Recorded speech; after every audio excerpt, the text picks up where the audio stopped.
నమస్తే, welcome to city 24/7 top debate. నేను సురేష్. అమాత్యులు ఎవరో తేలింది. ఏ శాఖలు ఎవరిని వరిస్తాయో ఇంకా తేలాల్సి ఉంది. మంత్రులు పదవీ ప్రమాణం చేసిన వెంటనే శాఖల కేటాయింపుపై ముమ్మర చర్చ జరుగుతోంది. సీనియర్స్కు యువతకు మధ్య సమతూకం పాటిస్తూ మంత్రివర్గ కూర్పు చేసిన చంద్రబాబు మంత్రిత్వ శాఖల విషయంలో ఏ ఫార్ములా ఫాలో అవుతారు అనే సస్పెన్స్ నెలకొంది. తొలిసారి ఎమ్మెల్యేలుగా గెలిచిన 10 మందిని అమాత్య పదవులు వరించగా అంతగా అనుభవం లేని వారందరికీ ఏ శాఖలు ఇస్తారనే ఉత్కంఠ కొనసాగుతోంది. ప్రస్తుతానికైతే పవన్కు కేటాయించే శాఖ ఏదో తెలియకపోయినా డిప్యూటీ సీఎం హోదా అయితే ఖాయమైంది. ఎందుకంటే కొత్త ప్రభుత్వానికి శుభాకాంక్షలు చెప్తూ ట్వీట్ చేసినటువంటి అమిత్ షా, చిరంజీవి పవన్ను డిప్యూటీ సీఎం అని సంబోధించడంతో ఆయనకు ఆ పదవి కన్ఫర్మ్ అయినట్లేనని తెలిసిపోయింది. అయితే కీలక శాఖలపై జనసేన కన్ను వేసినట్లుగా తెలుస్తోంది. హోం, రెవెన్యూ, వైద్యారోగ్య, విద్య, వ్యవసాయం శాఖల్లో రెండింటిని జనసేన ఆశిస్తున్నట్లుగా సమాచారం. జనసేనానికి హోంశాఖ అంటూ జన సైనికులు ప్రచారం చేసుకుంటున్నారు. అలాగే గతంలో బీజేపీకి ఇచ్చిన దేవాదాయ శాఖనే మళ్ళీ కేటాయిస్తారా, లేదంటే మరో శాఖ ఇస్తారా అనే చర్చ కొనసాగుతోంది. కీలకమైన ఆర్థిక, భారీ పరిశ్రమలు, వ్యవసాయం, నీటిపారుదల, పట్టణాభివృద్ధి, ఐటీ, విద్య, వైద్య శాఖలు ఎవరిని వరిస్తాయో అనే ఆసక్తి కూడా ఏర్పడింది. వీటన్నిటి మీద ఈరోజు చర్చలో పాల్గొంటున్నారు వైసీపీ అధికార ప్రతినిధి శ్రీనివాసరెడ్డి గారు, అలాగే టీడీపీ నుంచి డాక్టర్ కర్నాటి వరలక్ష్మి గారు, అలాగే సిపిఎం సీనియర్ నాయకులు, కేంద్ర కమిటీ సభ్యులు, అలాగే ఎక్స్ ఎమ్మెల్యే గఫూర్ గారు, ప్రముఖ విశ్లేషకులు, సీనియర్ జర్నలిస్ట్ కోటేశ్వర గారు జాయిన్ అయ్యారు. నమస్తే అండి, welcome to the debate. Sir Koteswara గారు, I will start off with you being an analyst. ఈరోజు ప్రమాణ స్వీకార కార్యక్రమం చూసాము, అంగరంగ వైభవంగా జరిగింది. 3 పార్టీల కలయిక కూటమి నేపథ్యంలో వారి కాంబినేషన్లో 3 జనసేన, 1 బీజేపీ, మిగిలిన 24లో 4 పోతే ఇక 20 అంటే చంద్రబాబు నాయుడు గారిని మినహాయించి 20 మంది మొత్తం ప్రమాణ స్వీకారం చేశారు. అయితే ఇక్కడ ఆసక్తికరమైన విషయం, ఇప్పటివరకు శాఖల కేటాయింపు లేదు. అయితే ఈరోజు రాత్రికి చంద్రబాబు గారు తిరుమల వెళ్తారంటున్నారు. మరి వెళ్లే ముందు ప్రకటించి వెళ్తారా, లేదంటే వచ్చిన తర్వాత రేపు ఆఫీస్ని ఎస్యూమ్ చేసినప్పుడు రేపు ఈవినింగ్ 4:40 సంథింగ్ అంటున్నారు, అప్పుడేమన్నా అనౌన్స్ చేస్తారో, అంతకుముందు ఏమన్నా అనౌన్స్ చేస్తారో చూడాలి. మీ అబ్జర్వేషన్ ఏంటి సార్ ఈరోజు జరిగిన మొత్తం ప్రమాణ స్వీకార కార్యక్రమానికి సంబంధించి? ప్రమాణ స్వీకారానికి సంబంధించి అట్టహాసంగా జరిగిందనేటువంటిది బహిరంగంగా అందరూ చూసిందే. ప్రధానమంత్రితో సహా అనేక మంది ప్రముఖులు హాజరు కావడం, దాన్ని ఒక మెగా ఈవెంట్ గా మార్చడం అనేటువంటిది మనం అందరం చూసాం. దానికి సంబంధించి సహజంగానే 3 పార్టీల కూటమి, అందులోనూ ఒక చారిత్రాత్మకమైనటువంటి, అంటే ప్రతిపక్షానికి సాంకేతికంగా ప్రతిపక్ష హోదా కూడా దక్కని విధంగా సీట్లు సంపాదించడం అనేటువంటిది దేశ చరిత్రలో కొన్ని రాష్ట్రాల్లో గతంలో కూడా జరిగాయి. త్రిపురలో కూడా గతంలో అదే విధంగా జరిగింది. అదేవిధంగా మన ఢిల్లీ అసెంబ్లీ చరిత్రలో కూడా అలాంటి ఉదంతాలు చోటు చేసుకున్నాయి. అందువలన రెండోది, జోష్ మీద ఉన్నటువంటి పార్టీలు కనుక అది బహిరంగ ప్రదేశంలో చేసినటువంటిది ఒకటి. ఇక మంత్రివర్గానికి సంబంధించి మీరు అన్నట్టుగా శాఖల కేటాయింపు అనేటువంటిది అది లాంఛనం. అది రాత్రికే కేటాయిస్తారా, లేకపోతే రేపు కేటాయిస్తారా, ఒక రోజులో కేటాయించడానికి మాత్రాన పోయేదేమీ లేదు, లేదా వెంటనే కేటాయించిన జరిగేది కూడా వెంటనే ఏమి ఉండదు. ఇది ఒక లాంఛనం. ఇక్కడ సమస్య ఏంటంటే సామాజిక న్యాయం గురించి, లేకపోతే ఇతర అంశాల గురించి తెలుగుదేశం నాయకులు, అదేవిధంగా జనసేన నాయకులు గతంలో కూడా చర్చ చేశారు. మా మంత్రివర్గ పొందికను చూసినప్పుడు సామాజిక న్యాయం గురించి అనేక మంది, అంటే మీడియాలో వస్తున్నటువంటి వార్తలు కానీ, లేకపోతే కొంతమంది వ్యాఖ్యలు చేస్తున్నట్టుగా బీసీలకు ఏదో పెద్దపీట వేశారు అని చెప్పేసి చెప్తున్నారు. మొత్తం 24 మందిలో బీసీలు ఉన్నది 300 మందే.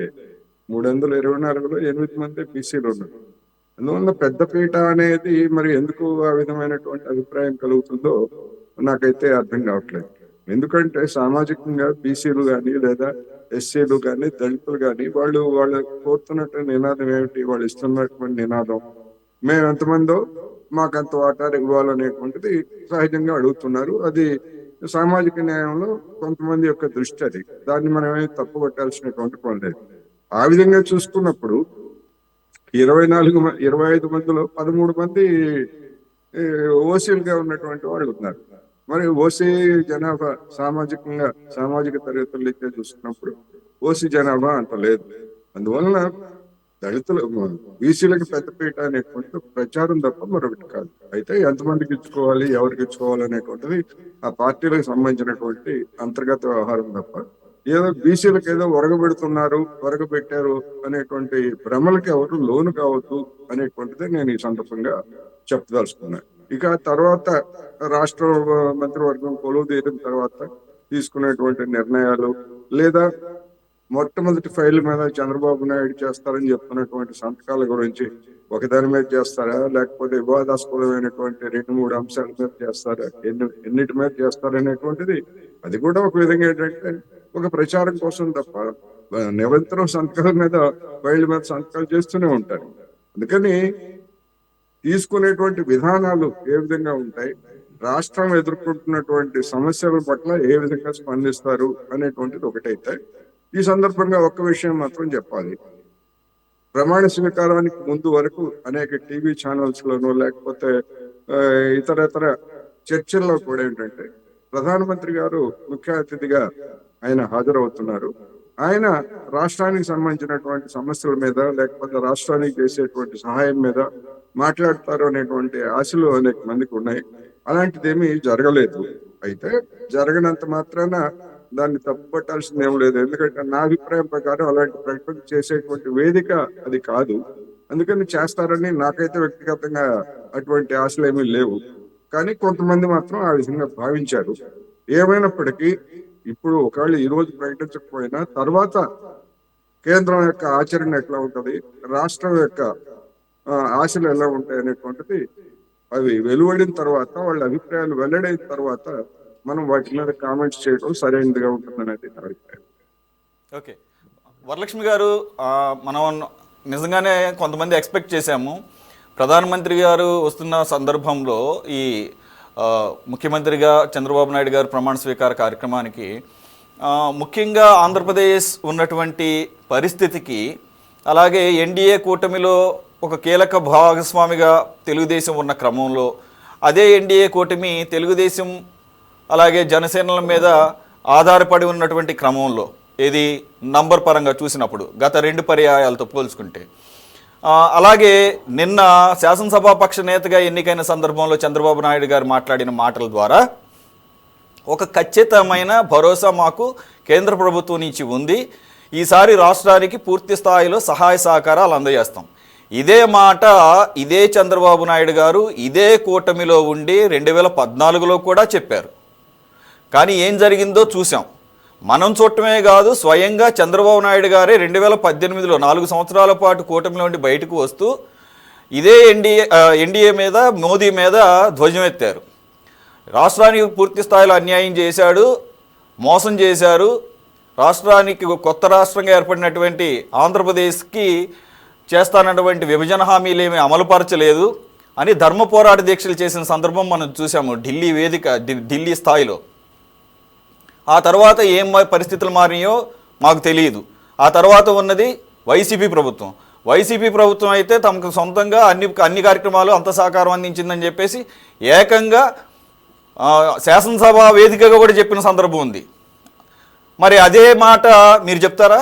వైసీపీ హయాంలో కేంద్రం పూర్తి స్థాయిలో రాష్ట్రానికి సహాయ సహకారాలు అందించిందని వైసీపీ ప్రభుత్వ హయాంలో, మరి ఈరోజు మళ్ళీ అదే ఎన్డీఏ వేదికగా ఉన్నప్పుడు ఆ నోటి మాటలు లేకపోతే ఆ హామీలు ఎటువంటి చట్టబద్ధత లేకుండా కనీసంగా ఒక వేదిక మీద ప్రధానమంత్రి స్థాయిలో ఒక మాట కూడా మాట్లాడకుండా ఈ ప్రజలు ఎలా నమ్మాలి?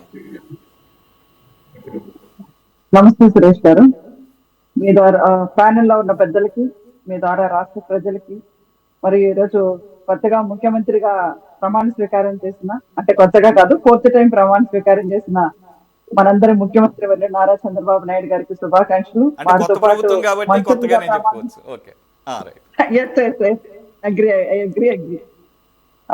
సార్, యాక్చువల్ గా మనం అందరం అనుకుంటా ఉంటాం రాజకీయాల్లో ఎప్పుడు ఏం జరుగుతుంటాయో ఎవరికి తెలియదు. అంటే ఎప్పటికప్పటికి ఏ అడ్జస్ట్మెంట్స్ జరుగుతుంటాయో కూడా మనందరం చూస్తా ఉన్నాం. రాజకీయాల్లో ఒకరితో తెగదెంపులు తెచ్చుకోవడం, మళ్ళా వాళ్ళతో మనం ఫ్రెండ్షిప్ చేసుకోవడం, ఇవన్నీ స్వాతంత్రం తర్వాత కాదు, దానికి ముందు కూడా చూస్తా ఉంటాం మనం పక్క పక్కన చిన్న చిన్న ఏమంటారు, ఇంతకు ముందు రాజ్యాలతో ఎలా ఉండేదో అలానే ఇప్పుడు కూడా అలానే ప్రతి ఒక్కళ్ళతో మన అవసరాలు మీరు అన్నది 100% కరెక్ట్. అది ఈ రోజు జరిగిన కార్యక్రమంలో బాడీ లాంగ్వేజ్లో కూడా కనబడిపోతుంది. ఏది నరేంద్ర మోదీని ప్రత్యేకంగా ఎలక్షన్స్, ఈవెన్ రిజల్ట్స్ ముందు ఎలక్షన్స్ టైంలో ప్రచారానికి వచ్చినప్పుడు బాడీ లాంగ్వేజ్కి ఇప్పుడు బాడీ లాంగ్వేజ్కి చాలా చాలా చాలా వ్యత్యాసం కనబడుతుంది. ఆప్యాయతలు, ఆపేక్షలు. రైట్. అవునవునండి. అంటే ఇప్పుడు అంటున్నారు, అంటే నరేంద్ర మోడీ అంటే కేంద్రం మనకి సహకరిస్తుందా లేదా అనేది అందరికీ ఉన్న $1 million ఆఫ్ క్వశ్చన్. ఎందుకంటే అండి, మనం 2014-19 మధ్యలో కూడా మనకి ఇబ్బంది జరిగిన మాట 100% వాస్తవం. ఆ తర్వాత కూడా అంటే యాక్చువల్ గా అయితే ఇది పర్సనల్, నా వ్యక్తిగతంగా అనుకోండి, ఏదైనా అనుకోండి, దక్షిణాది రాష్ట్రాలను చూస్తే ఆ అంటే కేంద్రం సరిగా సహకరించదనో ఏదో ఒక నానుడి ఉంది కాబట్టి మనందరికీ అది ప్రతి ఒక్కళ్ళకి ఒక ఇప్పటికి కూడా అది ఒక డౌట్ గానే ఉందన్నమాట ప్రతి ఒక్కళ్ళకి.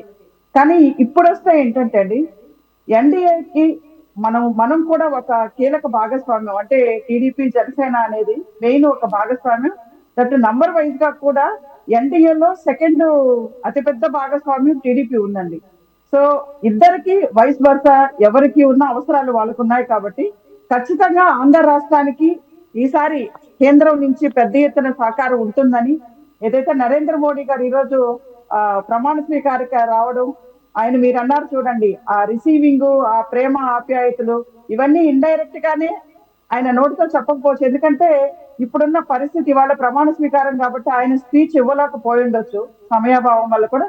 మేబీ కోటేశ్వరరావు గారు అన్నట్టు అది వేదిక కూడా కాదు కాబట్టి ఫ్రెండ్లీగా వచ్చినా ఏదొచ్చినా ఇండైరెక్ట్లీ డైరెక్ట్లీ నేను మీ ఆంధ్ర రాష్ట్రానికి నేను ఇంత ఫ్రెండ్లీగా ఉన్నారని మీరు రిజల్ట్ వచ్చిన తర్వాత నుంచే మనం చూస్తా ఉన్నామండి. అదేమి మనం ఎవరు దాచిపెట్టేది కాదు, ఏం కాదు. వాళ్ళ అవసరాలు వాళ్ళకు ఉంటాయి, మన రాష్ట్ర అవసరాలు మనకు ఉంటాయి కాబట్టి ఇవాళ ఒక్కరోజుతో అయ్యేది కాదు. దట్టు చంద్రబాబు నాయుడు గారు కూడా, ఆయన 40 సంవత్సరాల రాజకీయ అనుభవం ఉంది. పవన్ కళ్యాణ్ గారు కూడా బీజేపీతో ఉన్న సత్సంబంధాలు కూడా ఉన్నాయి కాబట్టి ఆంధ్ర రాష్ట్రానికి మెరుగైనటువంటి ఫలితాలే అక్కడి నుంచి వస్తాయని మనం అనుకోవాలి కూడా అండి. ఎందుకంటే ఏమీ లేకుండా ఇవాళ ఎవరు పొత్తు పెట్టుకోరు, ఏమీ లేకుండా మనం కూడా ఇవాళ one of the main person అని మనందరికి తెలుసు కాబట్టి కేంద్రం కూడా మనకు సహకరిస్తుంది. 2014 అది గతం అయిపోయిందండి. అప్పుడు టీడీపీకి మనకి అంటే ఎప్పుడైనా చంద్రబాబు నాయుడు గారికి నేను ఫస్ట్ నుంచి అదే చెప్తున్నానండి, ఆయనకి పర్సనల్ అజెండా ఏముండదు, రాష్ట్రాని కోసం మాత్రమే. ఆ రోజు కూడా వాళ్ళతో విభేదించుంటారు. కానీ ఇవాళ మన అవసరం కూడా వాళ్ళకి ఉంది కాబట్టి మనకి రాష్ట్రానికి వాళ్ళు పెద్ద ఎత్తున మనకి సపోర్ట్ చేస్తారని ఆశిద్దాము. అలానే జరుగుతుందని కూడా మనం అనుకుంటున్నాం.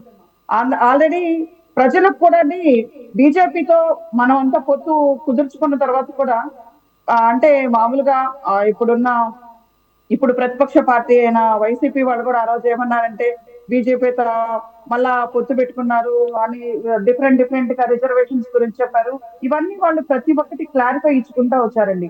ఏదైతే ముస్లిం రిజర్వేషన్ తీసేస్తానన్నట్టు అన్నారని మళ్ళా అమిత్ షా గారు దానికి క్లారిఫై ఇవ్వడము, తర్వాత మనకి కేంద్ర ప్రభుత్వంలో ఇంతకు ముందు బీజేపీ ప్రభుత్వం ఎంత పటిష్టంగా ఉంది, కేంద్ర అవసరం మన రాష్ట్రానికి ఎంత ఉంది, ఏదైనా నిధులు తెచ్చుకోవడానికి కానీ మనకు కూడా సంఖ్యాబలంగా బాగుంటే ఎంత బాగుంటుంది అనేది కూడా ఆంధ్ర రాష్ట్ర ప్రజలు అర్థం చేసుకున్నారు కాబట్టి కూటమికి కూడా పెద్ద ఎత్తున ఇవాళ మనకి విజయాన్ని చేకూర్చారు. ఎందుకంటే మనది ఎక్కువ మెజారిటీ ఉండుంటే మనకి ఖచ్చితంగా అక్కడి నుంచి పార్ట్ ఆఫ్ ద ఎన్డీఏ, ఇప్పుడు లాస్ట్ టైం జగన్మోహన్ రెడ్డి గారు అన్నట్టు నాకు అత్యధికమైన ఎంపీలు ఇస్తే నేను కేంద్రాన్ని మెడలు వంచుతాను అనే మాట కాకుండా ఇక్కడ మనమే కేంద్రంలో ఒక భాగంగా ఉన్నాం కాబట్టి మనం ఎంత మెజారిటీ ఇవ్వగలిగితే అది ఒక విధంగా అండి ఆంధ్ర రాష్ట్ర ప్రజలకు మనం థ్యాంక్స్ చెప్పుకోవాలి. ఇంత మెజారిటీ ఇచ్చారు కాబట్టి, ఇంతమందిని ఎంపీ ఇచ్చారు కాబట్టి మన అవసరం కూడా వాళ్ళకి తెలియజేసేటట్టు మనకి అక్కడ సెంటర్ లో కూడా అలాంటి రిజల్ట్సే వచ్చినాయి కాబట్టి మనకి సపోర్ట్ బాగానే ఉంటుంది అనేది నేను భావిస్తున్నానండి. అదే ఆంధ్ర రాష్ట్ర ప్రజలకు కూడా తెలుసు కాబట్టి వాళ్ళ కూటమికి అంత విజయాన్ని కట్టుబెట్టారు. ఓకే. శ్రీనివాస్ రెడ్డి గారు, ఇప్పుడే లేటెస్ట్గా విజయసాయి రెడ్డి గారు ఒక ట్వీట్ చేశారు. టీడీపీ అవసరం ఎంత ఉందో మా అవసరం కూడా కేంద్రంలో బీజేపీకి అంతే అవసరం ఉందని చెప్పేసి. అదే రకంగా అంటే 16 లోక్సభ సభ్యులుంటే మాకు 11 రాజ్యసభ 4 లోక్సభ మొత్తం కలిపి 15 ఉన్నాయని చెప్పేసి మొత్తానికైతే పిక్చర్ ఏం చేంజ్ అవ్వట్లేదు. పోటాపోటీగా బీజేపీకి మద్దతు ఇవ్వడానికి వాళ్ళు అడక్కముందే పోటీ పడుతున్నట్టుగా అర్థమవుతుంది. ఇకపోతే ఓవరాల్గా మీ అబ్జర్వేషన్ ఏంటి సార్? ఈ కొత్త ప్రభుత్వం కొలువు తీరిన తర్వాత అలాగే శాఖల కేటాయింపు ఓవరాల్గా స్టేట్లో ఉన్నటువంటి సిచ్యుయేషన్. సురేష్ గారు, ముందుగా మీకు, మన ఛానల్ వీక్షకులకు, అదేవిధంగా కోటేశ్వరరావు గారికి, గఫూర్ గారికి, వరలక్ష్మి సోదరికి అందరికీ కూడా శుభ సాయంత్రం. ముందుగా కొత్త ప్రభుత్వం కొలువు తీరినటువంటి కొత్త ప్రభుత్వానికి ప్రమాణ స్వీకారం చేసినటువంటి ముఖ్యమంత్రి గారితో పాటు ప్రమాణ స్వీకారం చేసిన 14 మంది మంత్రులు కూడా హార్దిక శుభాకాంక్షలు. ఆంధ్రప్రదేశ్ రాష్ట్రానికి మంచి జరగాలని చెప్పేసి ఆశిద్దాం. మాకు అప్పుడు లేనటువంటి అవకాశం వీళ్ళకి వచ్చింది.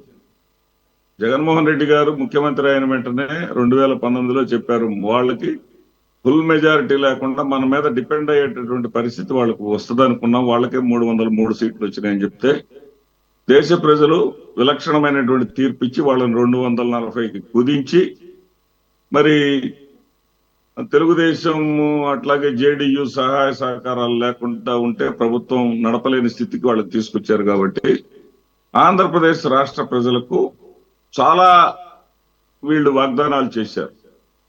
ఒక తలుపు కొట్టి ఇదిగో 4000 అన్నారు, ఇంకొక తలుపు కొట్టి ఇదిగో 3 సిలిండర్లు అన్నారు, ఇంకో తలుపు కొట్టి ఇదిగో ఇంతమంది మహిళలు ఉన్నారు ఒక్కొక్కరికి 1500 అన్నారు, ఇంకొక తలుపు కొట్టి ఇదిగో ఇంతమంది పిల్లలు ఉన్నారు, ఒక్కొక్క అమ్మాయికి ఒక 19 ఏళ్లు నిండినటువంటి ప్రతి ఒక్కరికి కూడా 1500 నెలలా ఇస్తామని చెప్పేసి చెప్పుకొచ్చారు. ఇంతమంది పిల్లలు ఉన్నారా, చదువుకునే పిల్లలు ఎంతమంది ఉన్నారా, 3 ఉన్నారా, 4 ఉన్నారా, 3 ఉంటే 45,000, 4 ఉంటే 60,000 అన్నారు.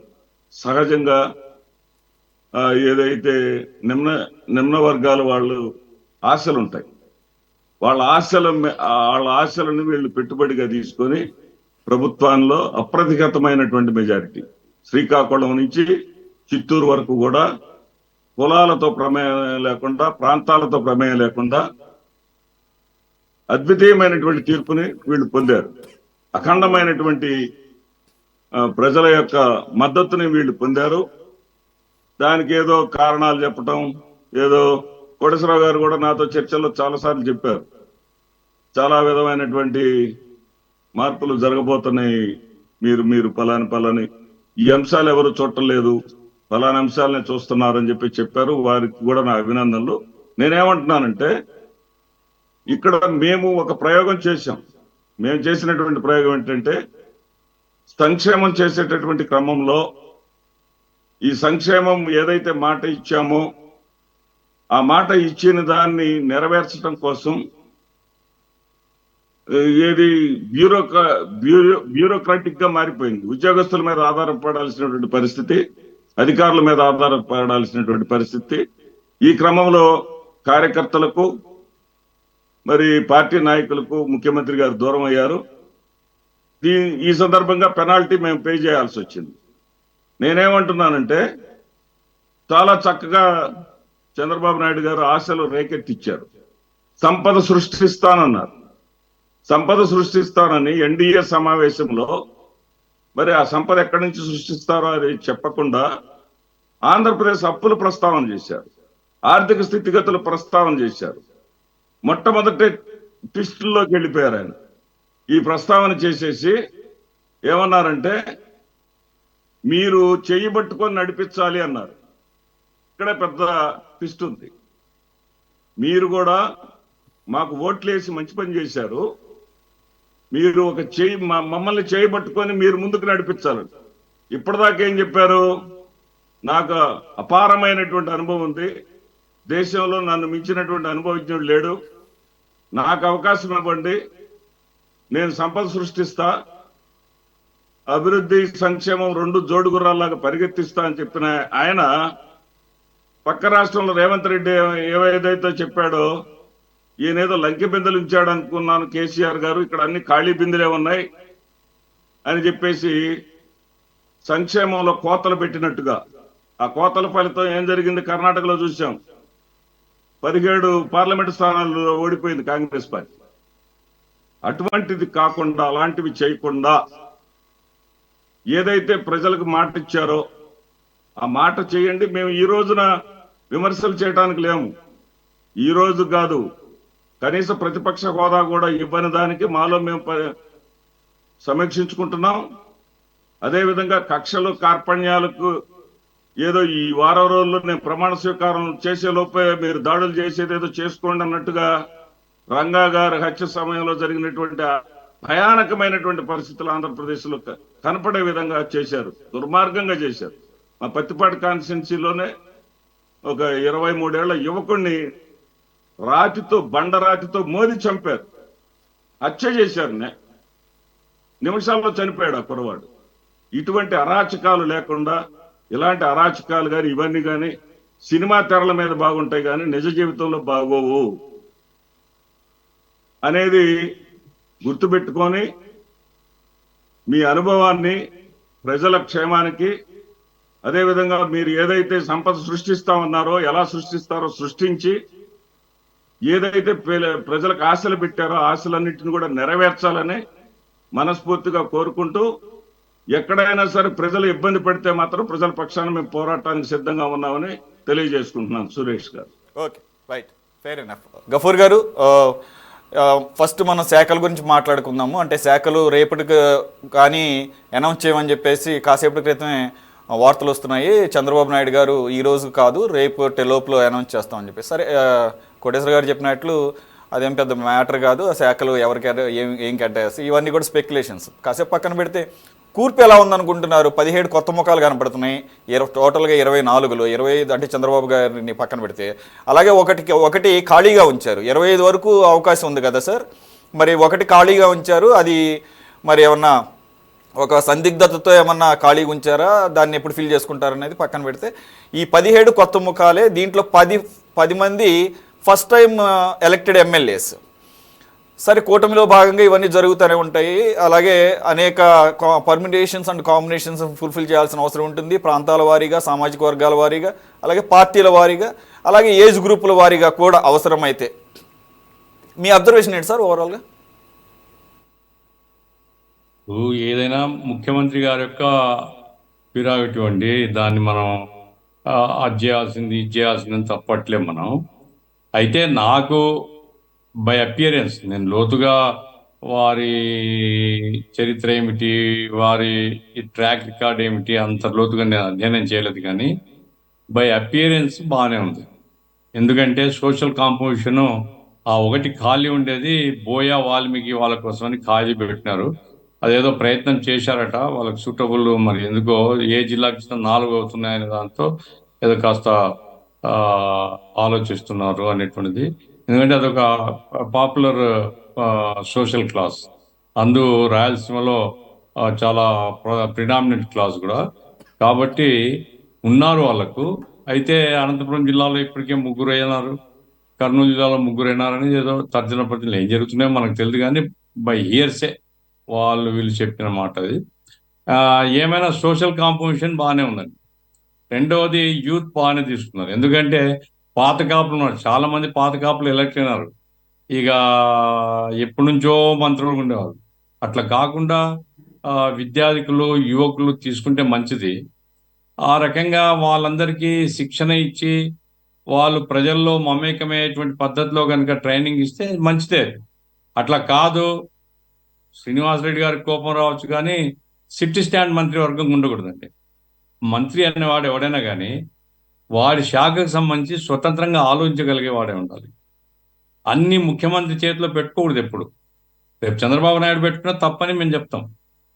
ఎప్పుడు మంత్రి అనేటువంటి వాడు ప్రజలకు అందుబాటులో ఉండి తన శాఖకు సంబంధించి జవాబుదారితనంగా ఉంటేనే ఏదైనా ప్రజలు రిప్రజెంటేషన్స్ అవి తీసుకునేటప్పుడు అంతో ఇంతో న్యాయం జరుగుతుంది. అట్లా కాకుండా మేము గతంలో వినింది ఏమిటి, ప్రతిదానికి ముఖ్యమంత్రి దగ్గరికి చెప్పుకోవాలా, మరి ముఖ్యమంత్రి రానియాడు కదా, ఏం చేయాలా, ఆన్సర్ లేదు దాన్ని. కాబట్టి అట్లా కాకుండా చంద్రబాబు నాయుడు గారు నిజంగా వాళ్ళకు బాధ్యత అప్పచెప్పేసి వాళ్ళు స్వతంత్రంగా నిర్ణయాలు, పాలసీ క్యాబినెట్ తీసుకుంటుంది, ప్రధాన బాధ్యత ముఖ్యమంత్రి గారికి ఉంటుంది, అందులో సందేహం లేదు.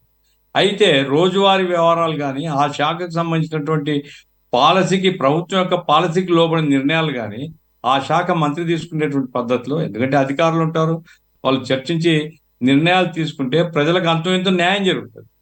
ఈ ఏ మంత్రికి ఏ అధికారం ఉన్నదనుకోండి, ప్రజలకు ముఖ్యమంత్రి గారితో కలవడం అనేటువంటిది అంత సులభం కాదు.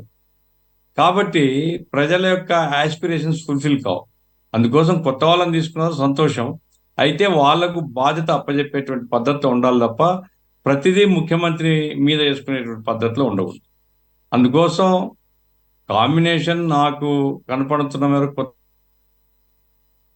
కొత్త బాగానే ఉన్నారు, అట్లాగే బాగా చదువుకున్న వాళ్ళు కూడా బాగానే ఉన్నారు. తర్వాత సోషల్ క్లాస్ కూడా నేను చెప్పిన ఒక్క క్లాసు రిప్రజెంట్ కాలేదు, బహుశా ఖాళీ దాన్ని ఫుల్ఫిల్ చేయడం కోసమే పెట్టున్నారు. ఆ రకంగా సోషల్ క్లాసెస్ కూడా పర్వాలేదు అనేది నాకు ఉండేటువంటి అభిప్రాయం. ఏమైనప్పటికీ అది ఇప్పుడు ధర్మవరం ఆయన సత్యకుమార్ ఎందుకు తీసుకున్నారు, అంతకంటే సీనియర్స్ చాలా మంది ఉన్నారు కదా, కామినేని ఆయన ఉన్నాడు, అది లేకుంటే ఇంకా విష్ణుకుమార్ రాజు ఉన్నాడు. అది వాళ్ళ ఇంటర్నల్ అఫేర్. అది బీజేపీ తరఫున ఒక్కరికి ఇవ్వాలనుకున్నప్పుడు ఎవరికి ఇవ్వాలని బీజేపీ ఇంటర్నల్ అఫేర్, అది బీజేపీ వాళ్ళు నిర్ణయం చేసింటారు. అట్లాగే జనసేన వాళ్ళ ఇంటర్నల్ అఫేర్. తెలుగుదేశం వరకు ఏంటంటే ఆ మేరకు కొంత మార్పు కనపడుతుంది. అయితే రెండు ప్రమాదాలు ఉన్నాయి ఈ దీంట్లో. ప్రమాదం ఏంటంటే కొత్త వాళ్ళకు ఏం లేదు, ఆ కారు తీసుకొని బుడ్డి ఆ దీపం వెలుగుతుంటది పైన, అది తీసుకొని తిరుగు అని చెప్పినాను అనుకోండి, గవర్నమెంట్ కూడా అట్లే తిరుగుతుంటది, అట్లే పోతుంది. అట్లా కాదు, బాధ్యతగా మీరు మీ శాఖను నిర్వహించండి. మీ శాఖలో ఉండేటువంటిది పాలసీ ఏదైనా ఉంటే సీనియర్స్తో కన్సల్ట్ చేయండి, లేదా ముఖ్యమంత్రితో కన్సల్ట్ చేయండి, మిగతా నిర్ణయాలు మీరు తీసుకోండి అనేది. మూడవది ఏమంటే గఫూర్ గారు కాసేపటి క్రితం అంటే తిరుమల వెళ్ళబోయే ముందు ముఖ్యమంత్రి గారు ఎవరైతే మంత్రులు ప్రమాణ స్వీకారం చేశారో వారితో ఉండవల్లిలో సమావేశమైన సందర్భంలో మీరు అన్నదానికే ఆయన మెన్షన్ చేయడం జరిగింది. శాఖలు అయితే కనుక రేపటికి కేటాయిస్తారు, కానీ మీకు ఇచ్చినటువంటి శాఖలను మాత్రం మీరు పరిపూర్ణంగా ఇండిపెండెంట్గా నిర్వర్తించాలి అనే విధి విధానాల మీదే ఎక్కువగా మాట్లాడారని చెప్పేసి బయటకు వస్తున్నటువంటి వార్తలు. అంటే మీరు కోట్ చేశారు కాబట్టి అఫ్ కోర్స్ అది ఇంప్లిమెంటేషన్ ఏ స్థాయిలో ఉంటుంది అనేది చూడాలి. మూడో అంశం ఏమంటే సురేష్ గారు మరలా వైసీపీ సోదరునికి బాధ కలగవచ్చు. వాళ్ళు బాగా దెబ్బతినడానికి కారణం ఏంటంటే అవినీతి అండి. ముఖ్యమంత్రి గారేమో, పాత ముఖ్యమంత్రి, మాజీ ముఖ్యమంత్రి ఏమో రోజు అవినీతి లేని రాష్ట్రం అని చెప్తుంటాడు, కానీ కింద ఎమ్మెల్యేలు అధికారులు అబ్బా చరిత్రలో ఎప్పుడు లేదండి. ఇసుక దోపిడీ చేయడము, వనరులు దోపిడీ చేయడము, భూ కబ్జాలు, పంచాయతీలు చేయడం, విపరీతంగా ప్రజల్ని పెంచడం. ఎందుకు ఎంత వ్యతిరేకత పెరిగిందంటే ఇవన్నీ. ఎమ్మెల్యే వాడు బాస్, నా నియోజకవర్గానికి నేను రాజును అనేటువంటి పద్ధతిలో. ఇంకా నేను పేర్ల సహా చెప్పగలుగుతాను. పోలీసు వాళ్ళతో పోలీసు వాళ్ళు ప్రజలందరినీ పనిచేసి మామూలు గుంజుతారు, పోలీసులతో మామూలు గుంజినటువంటి ఎమ్మెల్యేలు కూడా ఉన్నారు. ఇట్లా అందుకోసం తెలుగుదేశం పార్టీ ఈ విషయంలో జాగ్రత్తలు తీసుకుంటే వాళ్ళకి మంచిది. ఎందుకంటే వాళ్ళు ప్రజాసేవ చేయడం కోసం వచ్చినారు తప్ప ఆడ కూర్చొని మేము ఖర్చు పెట్టి వచ్చినాము వసూలు చేసుకుంటాం అంటే 6 నెలలు చాలా అన్పాపులర్ కావడం. ముఖ్యమంత్రి గారు జనరల్గా చంద్రబాబు నాయుడు భయపడతాడు ఇటువంటి వ్యవహారాల్లో. ఆయన ఆ పద్ధతిలోనే అవినీతి విషయంలో జాగ్రత్తగా ఉండి అవినీతి రహితమైనటువంటి పద్ధతిలో మంత్రులను గైడ్ చేస్తే మాత్రం మంచి పేరు వస్తుంది. ప్రాక్టికల్ గా చూడాలి మనం, పాలసీలు ఏముంటాయి, ఆచరణలు ఏముంటది, చాలా అంశాలు మాట్లాడాలి కాబట్టి మీ అభిప్రాయాలు కూడా ఇంపార్టెంట్ కాబట్టి క్విక్ గా చెప్పండి. శాఖల విషయం కన్ఫైన్ అవుదాము. సెకండ్ రౌండ్ మళ్ళీ నెక్స్ట్ రౌండ్కి వచ్చేసరికి వేరే వాటి మీద నేనేమంటున్నానంటే, ఇక్కడ గోరంట్ల బుచ్చయ్య చౌదరి ఆయన ఆల్మోస్ట్ ఈసారి కూడా అసలు పోటీ చేయనంటే ఇదే చివరిసారి పోటీ చేస్తున్నాను అన్నారు. చంద్రబాబు హయాంలో ఇప్పటి వరకు ఆయనకు మంత్రిత్వ శాఖ రాలేదు. ఆయన బహిరంగంగా అనేక సందర్భాల్లో అసంతృప్తి వ్యక్తం చేసిన సందర్భం ఉంది. అలాగని చెప్పేసి ఆయన ఎప్పుడు కూడా పదవులో వ్యామోహం ఉందని నేను అంటలేదు. ఆయన very senior most. Even NTR గారి హయాంలోనే ఆయన కీలకమైనటువంటి శాఖలు చేశారు. కాబట్టి highly knowledgeable, very experienced and committed party వర్కర్గా ఆయనకి పేరుంది, నాయకుడిగా పేరుంది. మరి ఆయనకి చివరిసారి అని చెప్పేసి ఆయన అంత ఓపెన్గా చెప్పి నాకు కూడా మొదటి స్థానం కూడా గెలుపు ఆయన ద్వారానే వచ్చింది. మరి ఆయనకి ఇక ఇచ్చే అవకాశం లేదంటారా, లేదంటే ఏదన్నా స్పీకర్గా అట్లాంటిదని అంటున్నారు, మరి ఎంతవరకు ఛాన్స్ ఉందంటారు?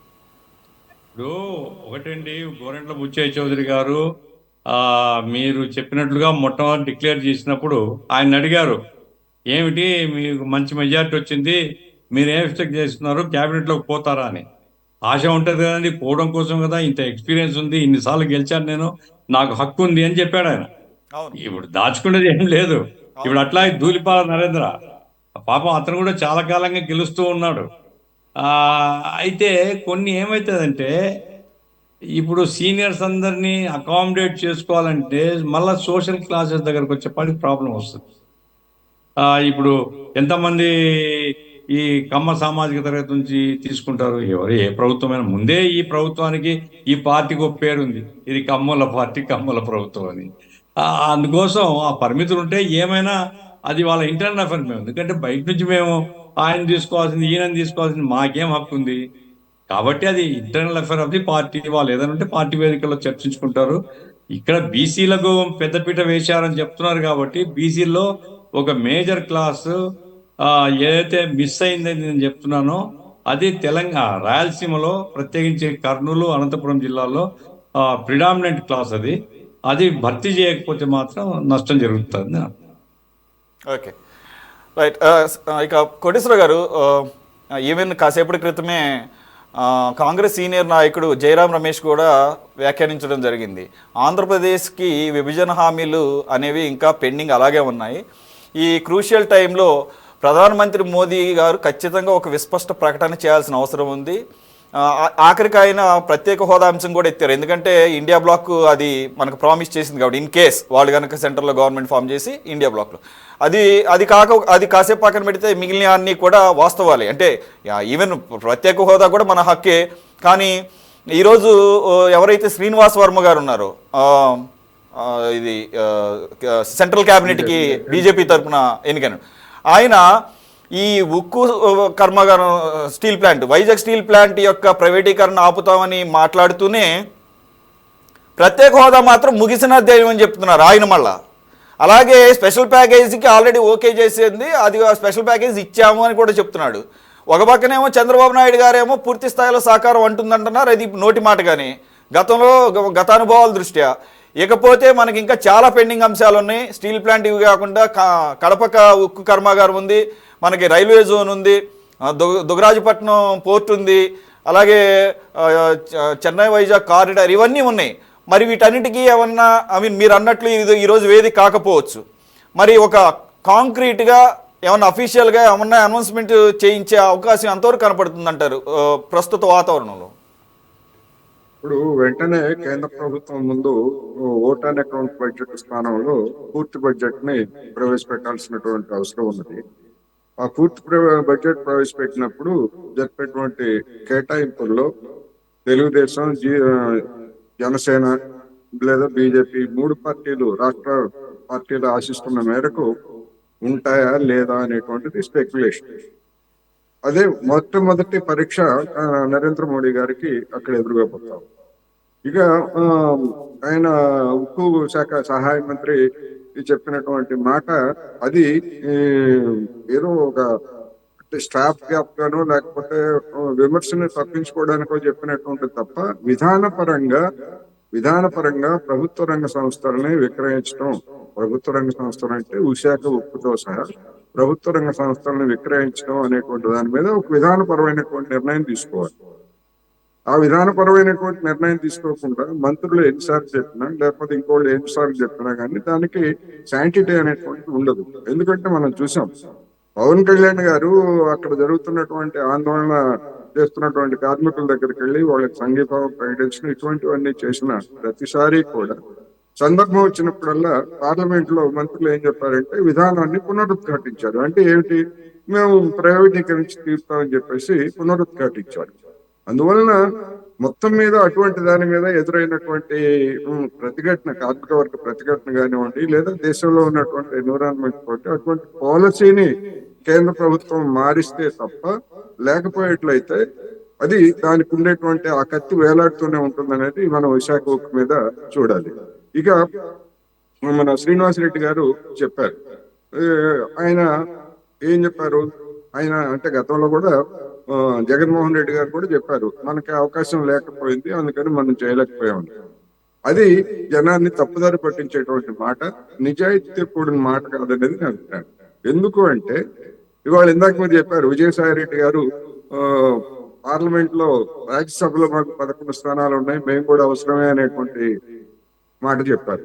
అసలు అదే జరిగింది. సార్ కోటేశ్వర గారి బాధాకరమైన విషయం ఏంటంటే ఎటువంటి బిల్లులు పెడతారో ఏంటో తెలియకుండానే ముందే అనమాట ఓపెన్ బ్లాంక్ చెక్ ఇచ్చినట్టుగా అనమాట. మేము ఖచ్చితంగా వచ్చే 5 సంవత్సరాల్లో ఎన్డీఏ గవర్నమెంట్కి అనేక బిల్లుల రూపంలో అవసరం పడతాము, మేము మద్దతు ఇస్తామని చెప్పేసి. ఏంటి సార్ ఇది? అసలు పార్టీలకు ఒక విధానం ఉండదా? ఏ బిల్లు పెట్టినా అంటే ఏ బిల్లు పెట్టినా కూడా మద్దతు ఇస్తారనమాట. నేను అదే చెప్తున్నా, గడిచినటువంటి 5 సంవత్సరాల్లో కూడా వాళ్ళు అదే చేశారు. బీజేపీకి అవసరమైనటువంటి కీలక మద్దతును ఉపయోగించుకొని రాష్ట్రానికి ప్రత్యేక హోదా తెస్తామని చెప్పిన వాళ్ళు రాజ్యసభలో బీజేపీ మైనారిటీగా ఉన్నప్పుడు ఆ మైనారిటీని మెజారిటీగా చేయడానికి అవసరమైనటువంటి మద్దతు బేషరతుగా ఇచ్చినటువంటి పార్టీ అది. అందువలన ప్రత్యేక హోదా పట్ల వైసీపీ గాని లేదా మాజీ ముఖ్యమంత్రిగా ఉన్నటువంటి జగన్మోహన్ రెడ్డి గారు గాని నిజాయితీతో వ్యవహరించినటువంటిది లేదు. ఇప్పటికీ ఆ విధమైనటువంటి జనాన్ని ఉకాయించడానికే ప్రయత్నిస్తున్నారనేటువంటిది నా అభిప్రాయం. అందువలన నిజానికి అటువంటి తప్పుల్ని నిజాయితీతో ఒప్పుకుంటే ఇప్పటికైనా వైసీపీని, ఎందుకంటే 40% మంది ఓటర్లు ఉన్నారు, ఆ 40% మందిని కూడా భ్రమంలో ముంచొద్దు, లేకపోతే వాళ్ళు కూడా తప్పుదారి పట్టించొద్దు అన్నది నా అభిప్రాయం. అందువలన రెండోది, బీజేపీకి సంబంధించి ఆయన శ్రీనివాస వర్మ గారు చెప్పినటువంటిది ముగిసిపోయిన అధ్యాయం. అంటే వాళ్ళు ఎన్నికలకు ముందు జరిగినటువంటి అన్ని టీవీ చర్చల్లో చివరికి ఈ ఒప్పందం చేసుకున్న తర్వాత కూడా బీజేపీ ప్రతినిధులు పదే పదే చెప్పింది ఏమిటి, విభజిత హామీలు అనేటువంటివి అమలు జరపాల్సినవి ఏమీ లేవు, మేము అన్ని అమలు జరిపేశాము, ప్రత్యేక హోదా అనేటువంటి దాని గురించి ఎవరు ఏం మాట్లాడొద్దు అని చెప్పేశారు, ప్యాకేజీని అమలు జరపామని చెప్పారు, ఇతర అనేకమైనటువంటి అన్ని కూడా సంపూర్ణంగా మేము అమలు జరిపాము, ఒక్క విశాఖ రైల్వే జోన్ కి రాష్ట్ర ప్రభుత్వం భూమి ఇవ్వని కారణంగా అమలు జరపలేకపోయామని చెప్పారు. ఇక్కడ సమస్య ఏంటంటే మొదటి 5 సంవత్సరాల్లో ఆ విశాఖ రైల్వే జోన్ కోసం చంద్రబాబు నాయుడు గారు కానివ్వండి, ఆయనతో అధికారం పంచుకున్నటువంటి బీజేపీ గాని చేసిందేమి లేదు. అది దాని సంగతి ఎందుకు అట్లా చేశారు అనేటువంటిది చెప్పాలి. ఇప్పుడు ఆ విశాఖ రైల్వే జోన్ కు సంబంధించినటువంటి సమస్య మళ్ళా ఇంకొక రూపంలో వచ్చేటువంటి అవకాశం ఉంది. ఎందుకు విశాఖ రైల్వే జోన్ ని ఆలస్యం చేశారు లేదా అది ఆచరణలోకి రాకుండా చేశారంటే, ఒరిస్సాలో ఉన్నటువంటి ప్రభుత్వము అక్కడ విశాఖ రైల్వే జోన్ ఏర్పడితే తమకు ఏదో ప్రాధాన్యత తగ్గిపోతుంది కనుక అక్కడ వ్యతిరేకించారని, ఆ వ్యతిరేకత అనేటువంటి కారణంగా, ఎందుకంటే బీజేపీ ఆ రాష్ట్రంలో అధికారం కోసం రావడానికి చూస్తా ఉంది, అది మైనస్ అవుతుంది కనుక విశాఖ రైల్వే జోన్ ఇస్తే, అందుకని బీజేపీ కూడా అంతర్గతంగా ఒత్తిడి చేసింది అనేటువంటి వార్తలు వచ్చాయి. ఇప్పుడు చివరికి ఆ నవీన్ పట్నాయక్ గారి ప్రభుత్వం పోయి ఆ బీజేపీ అధికారానికి వచ్చింది. అందువల్ల ఇప్పుడు ఎట్లా ఉంటుంది కథ, ఇప్పుడు ఎట్లా నడిపిస్తారు అనేటువంటిది ఒక పెద్ద ప్రశ్న. అందుకని అనేకమైనటువంటి అంశాలు. రెండోది, ఈ ఎన్నికలు అయిపోయిన తర్వాత తెలుగుదేశం నాయకులు ఏం చెప్తున్నారు, మేము కేంద్రాన్ని ఏది డిమాండ్ చేయం, మేము విజ్ఞప్తి చేస్తాం. జగన్మోహన్ రెడ్డి గారు చేసింది కూడా అదే, విజ్ఞప్తే. డిమాండ్ చేయాల్సిన దాన్ని కూడా డిమాండ్ చేయలేదు, కేవలం వేడుకోళ్ళు విజ్ఞప్తుల ద్వారానే ఆయన 5 ఏళ్ళు కథ నడిపించారు. ఇప్పుడు కూడా నేనేమంటున్నానంటే, మీరు విజ్ఞప్తులు చేస్తారా లేకపోతే కాళ్ళు పట్టుకుంటారా, గడ్డలు పట్టుకుంటారా, డిమాండ్ చేస్తారా అనేటువంటిది కాదు జనానికి కావాల్సింది, ఫలితం ఏమిటి. మీరు కేంద్రానికి ఇచ్చేటువంటి కీలకమైనటువంటి మద్దతు వలన రాష్ట్రానికి వనగూడేటువంటి ఫలితం ఏమిటి. రాష్ట్రానికి అంటే నా అర్థం సామాన్య జనానికి వనగూడేటువంటి ప్రయోజనాలు ఏమిటి అనేటువంటిది గీట్రైగా ఉండాలి. అందుకనే రేపు కేంద్ర బడ్జెట్ ని మనం చూడాలి, ఆ తర్వాత రాష్ట్ర బడ్జెట్ ని కూడా ఏ విధంగా రూపొందిస్తారు ఏమిటి అనేటువంటిది కూడా చూడాలి. కనుక మనం కొంత ఒక ఈ 2-3 నెలలు కూడా ఈ ఫలానా సమస్యలు ఉన్నాయి అనేటువంటి దాన్ని మాత్రమే చెప్పగలం. ఆ సమస్యల పట్ల ఎటువంటి వైఖరి తీసుకుంటారనేటువంటిది అది వేరే అంశం. పోలవరం ప్రాజెక్ట్ అనేది అలాగే పెండింగ్ నిధులు ఉన్నాయి. సరే, నిజంగా గనక వాటిని విడుదల చేసుకొని పోలవరం ప్రాజెక్ట్ పూర్తి చేస్తే ఓకే. అయితే ఇక్కడ పూర్తి చేయడం అంటే ఏంటి? ప్రాజెక్టు పూర్తి చేయడం అంటే ఆర్ఆర్ ప్యాకేజ్ కూడా చాలా important. Actually it's more than the cost of the actual project 33,000 crores. దాన్ని మేము ఇవ్వమని చెప్పేసి కేంద్రం విస్పష్టంగా చెప్పిన సందర్భంలో ఈ ప్రాజెక్టు పూర్తిలో దాన్ని కూడా సాధించితేనే కదా అది పూర్తి స్థాయిలో పూర్తయినట్టుగా లెక్క సార్. అదే ఇప్పుడు మన డిస్కషన్ లోనే బీజేపీ ప్రతినిధి నేను చేసినటువంటి ఇదిగో ఫలానా సమస్య ఉన్నది అని చెప్తే ఆయన ఏ విధంగా తీవ్రమైనటువంటి స్థాయిలో స్పందించారో మీకు తెలిసిందే. అవును. అందువలన ఫలానా సమస్యలు ఉన్నాయని చెప్పడం తప్పన్నట్టుగా కొంతమంది తెలుగుదేశం నాయకులు ఇతర ఛానల్స్ లో మాట్లాడినప్పుడు కూడా తెలుగుదేశం నాయకులు ఏంటి ఇప్పుడు అన్ని చెప్తారేంటి, ఇప్పుడు లేనిపోయిన అన్ని జనాన్ని గుర్తు చేస్తారేంటి అనే పద్ధతుల్లో మాట్లాడుతున్నారు. అంటే టోన్ మారిపోయింది. ఊ, సమ- చరిత్ర అనేటువంటి గతం లేకుండా వర్తమానం లేదు, గతము వర్తమానం లేకుండా భవిష్యత్తు ఉండదు. అందువలన చంద్రబాబు నాయుడు గారు 40 ఇయర్స్ ఇండస్ట్రీ అని చెప్పేసి చెప్పుకోవడానికి అది ఘనంగా కనిపిస్తుంది. మరి ఆ 40 ఇయర్స్ లో జరిగినటువంటిది ఏమిటి అనేటువంటిది జనానికి చెప్పకపోయేట్లయితే అది ఆ, జనాన్ని మళ్ళీ తప్పుదారి పట్టించినట్టు. అందుకని ఈ ఓకే. సమస్యలన్నీ ఉన్నాయి కనుక ఈ సమస్యల పట్ల ఏ విధమైనటువంటి యాటిట్యూడ్ బీజేపీ తీసుకుంటుంది అనేటువంటిది మనకి ఈ 2-3 రోజుల్లోనే లేదా ఈ వారం రోజుల్లోనే మనకు ఒక స్పష్టత వస్తుంది. బడ్జెట్ పెట్టిన తర్వాత పూర్తి స్పష్టత వస్తుంది. మీరన్న పోలవరం సమస్యకు వచ్చేసరికి పోలవరానికి సంబంధించినటువంటి సమస్యలు ఏంటంటే అందులో 3 కాంపోనెంట్స్ ఉన్నాయి. ఒకటి 2014లో ఆ రోజు కేంద్రం ఆమోదించినటువంటి నాడి ఉన్నటువంటి ఎస్టిమేషన్స్ ప్రకారం, ఆ రోజు ఉన్నటువంటి అంచనా ప్రకారం మేము అంతవరకు ఇస్తాము అనేటువంటిది కేంద్రం చెప్తున్నటువంటి ఒక మాట. 10 సంవత్సరాల తర్వాత ఎస్టిమేషన్స్ అనేటువంటివి రెక్టిఫై అయిందా ఇంకా ఎక్కువైందా అనేటువంటి ఒకటి. ఆ మొత్తాన్ని కేంద్రం ఇస్తుందా లేదా సాగునీటి కాంపోనెంట్ అనేటువంటి ఒకటి. సరే, విద్యుత్ విభాగానికి సంబంధించి మీరు విద్యుత్ రాష్ట్రందే కనుక మాకేం సంబంధం లేదు, అది మీరే ఖర్చు పెట్టుకోవాలన్నారు. దానికి అప్పుడు చంద్రబాబు నాయుడు గారు అంగీకరించారు. రెండోది పునరావాసం, అసలైనటువంటిది పునరావాసం. అందువల్ల ఆ పునరావాసానికి సంబంధించి పవన్ కళ్యాణ్ గారు చెప్పింది ఏమిటి, క్రౌడ్ ఫండింగ్ ద్వారా దాదాపు 30,000 కోట్ల రూపాయలు అవసరం అవుతాయి. క్రౌడ్ ఫండింగ్ ద్వారా దాన్ని బాధితులకి మేము అందజేసే విధంగా చూస్తాము. అందుకని నేను 1 కోటి రూపాయలు ఇస్తాను నా వంతు విరాళంగా అని చెప్పారు. ఆయన 1 కోటి రూపాయలు ఇవ్వచ్చు లేదా 2 కోట్లు ఇవ్వచ్చు, సమస్య అది కాదు. 30,000 కోట్లు ఎక్కడి నుంచి తెస్తారు క్రౌడ్ ఫండింగ్ ద్వారా? జనం ఎందుకు ఇస్తారు, ఎందుకు ఇవ్వాలి, అది సమస్య. అందుకని అటువంటి వాటిని మరి ఆ తోలు తీస్తా తాటోలుస్తా అని చెప్పినటువంటి పదజాలాన్ని ఇప్పుడు ఆయన ఉపయోగించే పరిస్థితుల్లో లేరు కనుక ఎట్లా చేస్తారు అనేటువంటిది కాదు, ఏమి చేస్తారు ఏమి సాధిస్తారు అనేటువంటిది ఇవాళ ఉన్నటువంటి ప్రధానమైనటువంటి అంశం. Okay, right. వరలక్ష్మి గారు, అఫ్ కోర్స్ ఇట్స్ ప్రీమెచ్యూర్ ఇప్పుడే ప్రభుత్వం కొలువుదీరింది, ఇప్పుడే మీరు ఇవన్నీ చేసేయాలంటాం కూడా కరెక్ట్ కాదు. కాకపోతే ఇదే మొదటిసారి కాదు మీరు అన్నట్లుగా చంద్రబాబు నాయుడు గారు ముఖ్యమంత్రిగా పదవిని చేపట్టడం కానీ అలాగే అధికారంలోకి రావడం కానీ. ఏం మాట్లాడినా కోటేశ్వరరావు గారు అన్నట్లు పాస్ట్ని బట్టే, అంటే గతాన్ని బట్టే ఇప్పుడు కూడా అలాగే అనుమానాలు కూడా ఉంటాయి. మరోసారి ఇంకొక అద్భుతమైన సువర్ణావకాశం ఈ ప్రజలు ఇచ్చారు. ఆ మెజారిటీ ఇచ్చింది పార్టీ కాదండి అన్నట్లు అందరూ చెప్తున్నట్లుగానే ఈ రాష్ట్రం యొక్క పరిస్థితిని దృష్టిలో పెట్టుకొని ఈ రాష్ట్రానికి కావాల్సినటువంటి ఏదైతే జరగాల్సినవి ఉన్నాయో వాటిని నెరవేర్చుకునే క్రమంలో ఇచ్చినటువంటి ఒక తీర్పుగా భావిస్తే దాన్ని మీరు ఓన్ చేసుకుంటేనే అది సాకారం అయ్యే అవకాశం ఉంటుంది. కనీసం ఆ ప్రయత్నం అన్నా కనపడాలి చిత్తశుద్ధితో. కాబట్టి అదొక ఎత్తు అయితే రేపు బాధ్యతలు తీసుకున్న తర్వాత ఒక 5 సంతకాల గురించి వార్తలు వస్తున్నాయి. మొదటి సంతకం ఆయన ప్రామిస్ చేస్తున్నట్లుగా డిఎస్సి మీద, మెగా డిఎస్సి. సెకండ్ వచ్చేసి ల్యాండ్ టైటిలింగ్ యాక్ట్ రద్దు మీద. థర్డ్ వచ్చేసి ఇఫ్ ఐఎమ్ నాట్ రాంగ్ ఆ పెన్షన్స్ ఇంక్రీజ్ అయ్యే దాని మీద. ఫోర్త్ వచ్చేసి అన్నా క్యాంటీన్స్. ఫిఫ్త్ వచ్చేసి స్కిల్ సెట్స్ గురించి ఒక 5 సంతకాలు పెడతారు. రైట్, కరెక్టే. యాక్చువల్గా పవన్ కళ్యాణ్ గారు రిజల్ట్స్ వచ్చిన మొదటి రోజే ఆయన మాట్లాడుతూ మెగా డిఎస్సితో పాటుగా సిపిఎస్ రద్దు అంశం కూడా బాధ్యత తీసుకుంటానన్నారు. ఇది చాలా చాలా కాంప్లికేటెడ్ ఇష్యూ. గత ప్రభుత్వం జగన్మోహన్ రెడ్డి గారు వచ్చిన వారం రోజుల్లో సిపిఎస్ రద్దు చేస్తానని చెప్పేసి తర్వాత ఆయన ఒప్పుకున్నాడు. దాని గురించి పూర్తి అవగాహన లేకపోవడం మూలంగా ఆ రకమైన ప్రామిస్ చేశాము అనేదో ఆల్టర్నేటివ్ ఏదో తీసుకొచ్చారు. But employees they are not satisfied with it and they want the old system back and సిపిఎస్ని రద్దు చేయాలనేది. మరి సిపిఎస్ రద్దు అనేది మాత్రం ఇప్పుడు టీడీపీ ఏ విధంగా తీసుకుంటుంది? మరి పవన్ కళ్యాణ్ గారు నేను బాధ్యత తీసుకుంటానన్నారు, ఇండైరెక్ట్గా అదొక ఒక రకమైనటువంటి ప్రెషరే. మరి దాని మీద ఏ రకమైనటువంటి అవకాశం ఉంది madam? Sir, first of all ఇందాక శ్రీనివాస్ రెడ్డి గారు అన్నారు, ఒక చిన్న క్లారిఫికేషన్ ఇస్తారండి. కల్లిబొల్లి మాటలు, ప్రతి ఇంటి డోర్ తట్టి ఒక ఇంటికి సిలిండర్స్ ఇస్తాము, ఒక ఇంటికి అది ఇస్తాము, ఇది ఇస్తామన్నారు.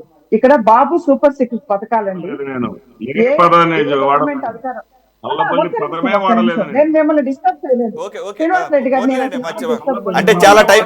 వాడని మాటను వాడానంటే ఎట్లా? ఓకే సార్ వదిలేసేయండి. వాడాలని. ఒక్క నిమిషం మీరు చెప్పారు కదా ఈ పథకాలు ఎట్లా చేస్తారని. ఏ గవర్నమెంట్ అయినా అండి సంక్షేమంతో అలా పాటు ఆశపడ్డారన్నా, మీరు చెప్పిన వాటినే చెప్పి ఆశపడ్డారు ఎవరైనా ప్రజలు అన్నా. ప్రజల్ని మభ్య పెట్టారన్నారంటే, ఇప్పుడు 2019లో మీరు వచ్చినప్పుడు అలానే మభ్య పెట్టి పథకాలు చెప్పొచ్చారా? ఎవరి స్ట్రాటజీస్ వాళ్ళకుంటాయి. మీరు ఇదే రిజల్ట్ రాకముందు మీరు ఆశపడ్డారు, చెప్పారో ఆశ నాకు నెరవేర్చమంటున్నా. దాని గురించి అనట్లేదు. ఆశపడ్డారు, నేను- ఆశలు నెరవేర్చమంటున్నా. స్ట్రైట్ గా పాయింట్ కి రండి మీరు. శ్రీనివాస్ రెడ్డి గారు ఆశపడ్డారు, మాట్లాడుతున్నారు, ఆశ నేను చాలా నెరవేర్చమంటున్నా. ఓపికగా పాయింట్ కి విన్నానండి. రండి మధ్యలో నేను డిస్టర్బ్ చేయలేదు. శ్రీనివాస్ రెడ్డి గారు ఒక్క నిమిషం నీ అన్నమాట అన్నట్టుగా చెప్తే డిస్టర్బ్ చేస్తానండి నేను. సురేష్ గారు, సార్ ఒక్క నిమిషం, 2014-19లో మధ్యలో అండి అబద్ధం చెప్పకూడదు కదా.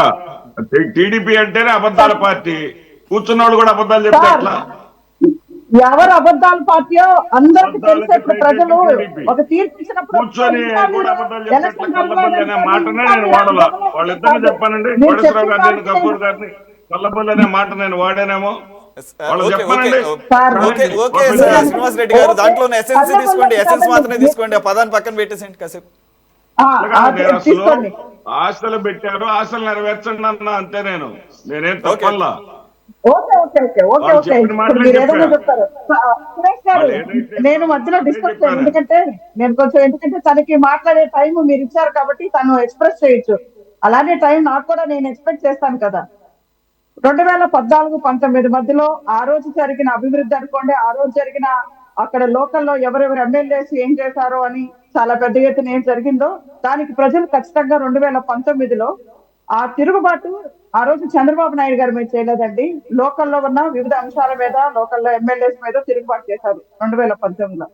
కానీ 19-24 మధ్యలో జరిగి 24లో ఇప్పుడు ఖచ్చితంగా ఎవరికంటే జగన్మోహన్ రెడ్డి గారికి ఉన్న ఏకైక ఒక వర్డ్ ఉంటుంది, అది చెప్తే మళ్ళా ఇప్పుడు శ్రీనివాస్ రెడ్డి గారు నేను నా ముఖం చూసేశారు, నా ఫోటో చూసి గెలిచారు అని చెప్పినప్పుడు ఇప్పుడు ఈ ప్రజలందరూ కూడా జగన్మోహన్ రెడ్డి గారిని 100% వ్యతిరేకించి చంద్రబాబు నాయుడు గారిని నమ్మి ఓటేశారు. దాన్ని మనం యాక్సెప్ట్ చేయాలి. దాని తర్వాత ఇప్పుడే ఇవాళే ప్రమాణ స్వీకారం అయింది. మనం దాన్ని కంప్లీట్ గా దాన్ని చేస్తారా లేదా అనే దానికి ఆలోచించుకొని కొంచెం మాట్లాడాలండి. ఎవరైనా ఇప్పుడు ఒక పథకాలు వాళ్ళకి చెప్పినప్పుడు ప్రజలు కూడా ఏమి కామ్ గా ఉండరు కదండి. వాళ్ళకి ఏమేమి మనం మాట ఇచ్చామో అవన్నీ కూడా నెరవేర్చేదానికి మనం బాధ్యతగా మనం తీసుకున్నాం కాబట్టి 100% నెరవేరుస్తారు. ఇంకొకటి, సంపద సృష్టిస్తారు అని చంద్రబాబు నాయుడు గారు వచ్చారంటే 100% అండి. సంపద ఎప్పుడు సృష్టిస్తారు? ఒక ఎక్కడెక్కడ ఇన్వెస్ట్మెంట్స్ ఉన్నారో వాళ్ళందరూ మన రాష్ట్రానికి రావాలంటే మనం ఒక ఫ్రెండ్లీ వాతావరణం వాళ్ళకి ఇవ్వాలి. మనం సహకరించాలి రాష్ట్రం తరపు నుంచి. ఆ ఫ్రెండ్లీ వాతావరణం ఉండబట్టే ఏదైతే ఇప్పుడు పక్క రాష్ట్రానికి వెళ్ళిపోయిన అమరావతి బ్యాటరీస్ ఉన్నాయో, పక్క రాష్ట్రానికి వెళ్ళిపోయిన లులు మహల్ ఏదైతే మన వైజాగ్ వస్తానని వెళ్ళిపోయిందో, ఇంకా రకరకాల కంపెనీలు, ఒక జాకీ అయితేనేంటి, ఇంతకు ముందు ఏమేమి కంపెనీస్ ఎందుకు వెళ్ళిపోయాయి? జగన్మోహన్ రెడ్డి ప్రభుత్వంలో వాళ్ళు పడే ఇబ్బందులు దాని వల్ల ఇక్కడి నుంచి వెళ్ళిపోయారు. కానీ ఇప్పుడు అలా కాదు. ఇప్పుడు చంద్రబాబు నాయుడు గారి ప్రభుత్వం అని కాదు, గత ప్రభుత్వాల్ని మనం ఖచ్చితంగా తీసుకోవాలండి. ఎవరైతే అహంకార పూర్వకంగా వ్యవహరిస్తారో రాష్ట్ర ప్రజల తరపున అనుకోండి, ఎక్కడి నుంచో వచ్చి మన రాష్ట్రంలో ఇన్వెస్ట్ చేసే ఇన్వెస్టర్స్ అయితేనేంటి, అహంకారంగా ఎవరుంటారో వాళ్ళని రాష్ట్ర ప్రజలు ఇవాళ కూటమికని కాదు, ఇంతకు ముందు వైసీపీకి అని కాదు, దానికి ముందు ఎవరికైనా కానీ వాళ్ళ లిమిట్స్ లో వాళ్ళు ప్రజలకి అనుకూలంగా చేయకపోతే ఎవరినైనా కానీ తొక్కి తాట తీస్తారనేది మనకి ఇప్పటికే అందరికి అర్థమైపోయింది. సో ఇప్పుడు కొత్తగా ఏర్పడిన మంత్రివర్గం కూడా చంద్రబాబు నాయుడు గారి క్యాప్టెన్సీలో ప్రతి ఒక్కళ్ళు కూడా, మీకు ఇక్కడ ఇంకొక విషయం చెప్పాలండి, ఏ మంత్రివర్గానికి వాళ్ళకి 100% స్వతంత్ర ప్రతిపత్తిని కంపల్సరీగా చంద్రబాబు నాయుడు గారు ఇస్తారు. అది నాకే కాదు, మీ అందరికి కూడా తెలుసు. అంతేకాని మోనార్క్ అని చెప్పి అన్ని జగన్మోహన్ రెడ్డి గారి దగ్గరే ఉంచేసి సలహాదారులు పెట్టుకొని ప్రజలకి, ముఖ్యమంత్రి గారికి ఒక అవినాభావ సంబంధం లేకుండా ఉండేదనేది ఎప్పుడు చంద్రబాబు నాయుడు గారి గత ప్రభుత్వ హయాంలో కూడా మీరు చూసుంటారు. ప్రజల్లోకి వచ్చి ప్రజల సమస్యలేంది, ఏమి డెవలప్ చేస్తే ప్రజలకు బాగుంటుందని అనే దాంట్లో చంద్రబాబు నాయుడు గారు ముందుగా ఉంటారు.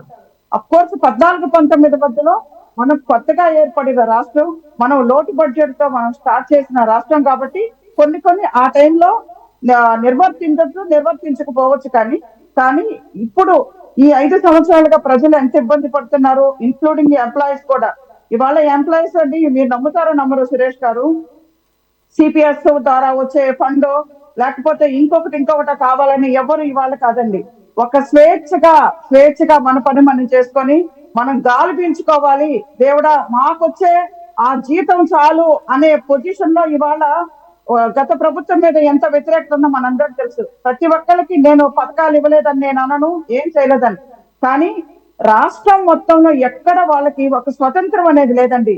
ఇవాళ రాష్ట్ర ప్రజలందరూ ఇంక్లూడింగ్ ఈ ఎంప్లాయీస్ అయితేనేంటి, దేవుడా మనం ఒక స్వేచ్ఛ వాయువులు పీల్చుకుంటున్నాము అనే అంత ఆ పొజిషన్ కి వచ్చారు. సో ఇప్పుడు ఈ ప్రభుత్వాన్ని కూడా అండి రేపు అనుకున్నట్టుగా ప్రజలకు లోపడి పరిపాలించకపోతే ప్రజలు ఒప్పుకోరు. ఆ విషయం 2019లో తెలిసింది, 2024లో కూడా తెలిసింది.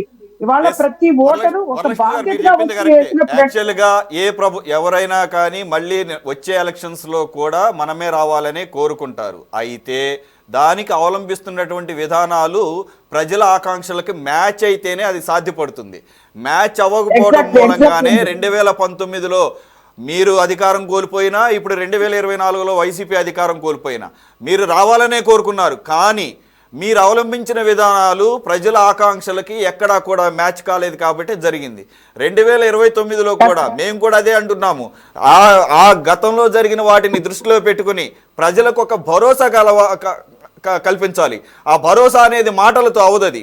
అది కేంద్ర నాయకులా, లేదంటే గనక రాష్ట్ర నాయకులా, లేదంటే ముఖ్యమంత్రి గారా కాదు. ఎందుకంటే ఈ భరోసా అనేది భరోసా ఇచ్చినాటికే గతి లేదు, పార్లమెంట్లో ఇచ్చినటువంటి హామీలకే గతి లేనటువంటి పరిస్థితుల్లో మాటల వలన ఏమీ జరగదని చెప్పేసి ప్రజలకు క్లారిటీ ఉంది. కాబట్టి మీకు ఒక అంపశయ మీద కూర్చున్నట్లే 2029కి మీరు చేయాల్సినటువంటి చాలా ఉన్నాయి. కాబట్టి మీరు దాన్ని దృష్టిలో పెట్టుకుంటారని నేను అనుకుంటాను. దానికి సంబంధించి కాసేపు పక్కన పెడదాం. శ్రీనివాసరెడ్డి గారు, ఇప్పుడు ప్రతిపక్షాలు లేదంటే కనుక పార్టీలు ఎలక్షన్స్లో పోరాడతాయి, అధికారం కోసం రకరకాల విధానాలు ఉంటాయి. కానీ శత్రువులేం కాదు కదా. ఇప్పుడు జగన్మోహన్ రెడ్డి గారిని ఈరోజు ప్రమాణ స్వీకారానికి ఇన్వైట్ చేస్తూ ఫోన్ కాల్ చేస్తే ఫోన్లో అందుబాటు రాలేదు అంటున్నారు. మరి అది అఫీషియల్గా ఎంతవరకు కరెక్ట్ అనేది నాకు తెలియదు. వైసీపీ నుంచి కూడా ఇంతవరకు ఎటువంటి దానికి సంబంధించి కన్ఫర్మేషన్ లేదు. అఫీషియల్గా ఇన్విటేషన్ పంపించారా లేదా అనేది ఫోన్ కాల్ సంగతి పక్కన పెడితే. ఎందుకంటే ఏదైనా కానీ ఒక ప్రభుత్వంకు సంబంధించినటువంటి ఒక కార్యక్రమం జరుగుతున్నప్పుడు అన్ని పార్టీలని పిలవడం అనేది సత్సంప్రదాయం, పిలిస్తే బాగుంటుంది. మరి మీకే కాదు, ఇండియా కూటమి వాళ్ళకు కూడా పిలవచ్చు, కాంగ్రెస్ని పిలవచ్చు, వామపక్షాలను పిలవచ్చు. మరి వాళ్ళని కూడా పిలిచిన సందర్భం కనపడటం లేదు అక్కడ. మిమ్మల్ని అయితే కనుక జగన్మోహన్ రెడ్డి గారు అయితే కనుక కాంటాక్ట్ చేశారు అని అంటున్నారు. మీకు ఏమైనా ఇన్ఫర్మేషన్ ఉందా సార్?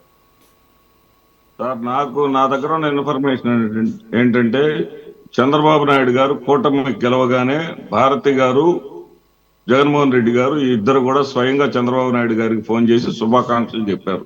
అది ఇన్ఫర్మేషన్ నాకుంది. వీళ్ళు ఈ పిలవటం అనేది చూసారా, ఈయన పిలిచాడంటే మంగళవారం నాడు, బుధవారం పొద్దున్నే ప్రమాణ స్వీకారం అనగా మంగళవారం నాడు పిలవడం అనేది రాలేదనే ప్రచారం చేసుకోవడానికే తప్ప 4-5 రోజుల క్రితం ఇతర రాష్ట్రాల్లోనూ ఉన్న రజనీకాంత్ లాంటి వాళ్ళకి మనుషులను పంపించేలా పిలిపించి చేసి ఇది ఇక దాన్ని మాట్లాడుకోవడం కూడా అనవసరం. ఎందుకంటే 2014లో ఈయన పిలిస్తే ఆయన పోలేదు. ఆ సాంప్రదాయం ఒకటి ఆంధ్రప్రదేశ్ రాష్ట్రంలో వచ్చేసింది. 2014లో ఆయన పోలేదు, 2019లో చంద్రబాబు నాయుడు గారు హాజరు కాలేదు. ఇక ఇవన్నీ ఆ పరంపరలు సురేష్ గారు, శ్రీనివాస్ రెడ్డి బాగు చేయలేదు. సరే, ఇక్కడ గఫూర్ గారు అన్నటువంటి ఒక మాటని నేను ఏదైతే వారు ఒక మాట చాలా చక్కటి ఒక పేరు పడింది అనేది, పేరు పడటం అనే మంత్రివర్గాల్లో తీసుకోవడంలో ఎట్లా ఉంటుందంటే, ఇప్పటికే కమ్మ సామాజిక వర్గం 5 ఉన్నారు, కాపు సామాజిక వర్గం 4 ఉన్నారు, రెడ్డి సామాజిక వర్గం 3 ఉన్నారు, వైశ్య సామాజిక వర్గం 1 ఉన్నారు. 13 అంటే అగ్రకులాల ఆధిపత్య కేబినెట్ అనేటటువంటి మాటలు మేము వాడొచ్చు. కానీ ఎవరి కూర్పు వాళ్ళ ఇష్టం. దాని గురించి నేనే వ్యాఖ్యలు చేయదలుచుకున్నా. అయితే చంద్రబాబు నాయుడు గారికి మీ ద్వారా కృతజ్ఞతలు చెప్పదలుచుకున్నా. ఎందుకంటే మా పాత కాపులకి ఇద్దరికి కొలుసు పార్థసారథికి, ఆనం రామనారాయణ రెడ్డికి మేము ఇవ్వలేకపోయిన వాళ్ళకి మంత్రి పదవులు ఇచ్చి వాళ్ళని కూడా సత్కరించినందుకు చంద్రబాబు నాయుడు గారికి సల్యూట్ చెప్తున్నా.